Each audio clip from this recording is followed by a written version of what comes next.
I'm going to tell you a true story. In 1998, I was at a church service, and this man's message was John 3:16. That was his message, John 3:16. For God so loved the world, he gave his only begotten son. And he says, but I have a story to tell you. He says, once there was his father and his son's friend, and the father took the boys out on a boating trip. And they were enjoying their time together, and they got a little carried away. They got a little too far away from land. And all of a sudden, this storm came in out of nowhere. And as the father was turning the boat back, a big wave hit it and capsized it. And the waves and the swells were so bad that the father was holding onto the boat, and he only had one life preserver. And he sees the boy and his son, and they're going farther and farther, and he's got to make a decision. And in that moment, the father says, I can save my son. But then what happens to this boy? I know my son knows Jesus, and if something happens to him and I can't save him, I'll see him again. But I don't know about this boy. If he dies, I don't know where he's at with God, and he may never be in a place that my son would be.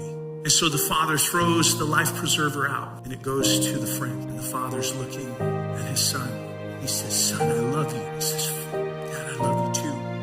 And as he's pulling his friend in, his son goes under. And all of a sudden, he gets done with the story. And one of the guys that was there, he goes, that's a great story, but nobody would ever do that. And the man goes, I was that friend. What gave him the ability to live his life with a message of God so loved the world that he gave his only son is he understood what was given to him. He truly understood what that scripture meant. Do you understand what's been given to you? God gave you his only son.